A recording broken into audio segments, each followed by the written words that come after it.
Let me tell you about one of the longest, most nerve-wracking nights I've ever experienced as a truck driver. A night that began like any other but ended up testing everything I thought I knew about timing, caution, and luck. It started with a heavy rain that had been falling for hours. The sky was dark, thick with clouds, and the streetlights reflected on the wet asphalt like streaks of fire. My truck was fully loaded with medical supplies bound for a warehouse on the outskirts of town. The dispatcher had emphasized this shipment was high priority. I thought I knew the roads, the highways, the quiet stretches in the dead of night. But as I merged onto the highway, something felt off. The rain hammered down relentlessly, and the wipers worked furiously to keep my windshield clear. The road was nearly empty, save for the occasional set of headlights in the distance. I found some comfort in that solitude, the way I always do on long night runs. But tonight, every turn of the wheel seemed heavier, every shadow sharper, every sound amplified. About 30 minutes into the journey, blue lights appeared in my rearview mirror. My stomach sank. A police cruiser flashed behind me and I eased onto the shoulder. The officer stepped out, raincoat drenched, flashlight cutting through the mist. "Evening, sir." "Routine check," he said, voice calm but firm. "We've had reports of trucks being targeted along this route. Mind if I take a look at your cargo?" I handed over my papers, hands slippery with sweat. My heart raced as he inspected the trailer seals and glanced inside the cab. "What's in the load?" he asked. "Medical supplies," I replied, "everything accounted for."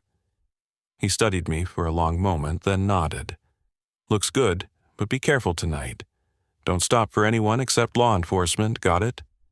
"Yes, officer," I said. My pulse was still racing as he returned to his cruiser and drove off. I pulled back onto the highway, but now my nerves were raw.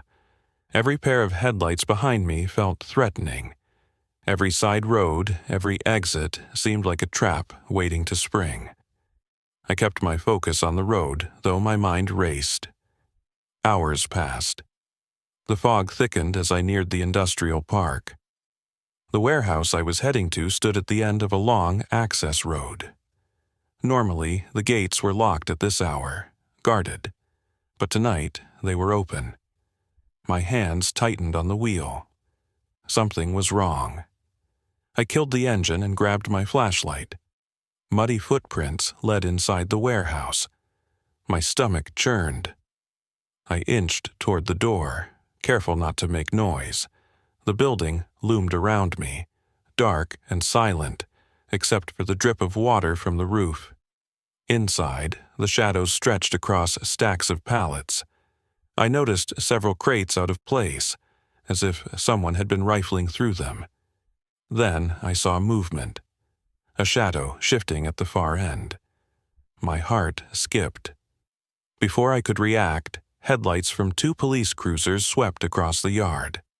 Officers jumped out, weapons drawn, moving quickly inside.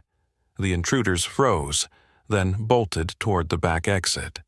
Footsteps echoed, a crash of metal, shouts. It all happened so fast. I stayed behind my cab, heart pounding, breathing shallow. An officer circled back. "Stay here," he ordered. "You did exactly the right thing." Once the intruders were gone and the area secured, I finally stepped forward. Officers took my statement, recording every detail. They asked about the open gate, the footprints, the crates moved. I told the truth, recounting every step, every sound. The sergeant shook his head gravely. "You were lucky tonight," he said. "They've hit 3 other warehouses in the past week. Your timing and caution prevented this from turning deadly." I nodded, still catching my breath. That night, I realized luck plays a huge part in life. Timing, awareness, and caution saved me from a situation I could have easily walked into. After giving my statement, I climbed back into my truck. The rain had eased, turning into a soft drizzle. The highway seemed calmer, the fog lifting, but I couldn't shake the feeling of being watched. Twice, I thought I saw headlights in the distance, trailing me, but each time the road was empty when I looked again. Dispatch called to check in.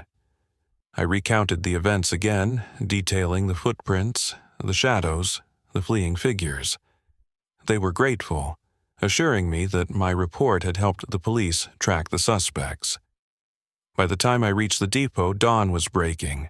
The city was stirring, buses and cars moving along wet streets, people unaware of the events that had just unfolded.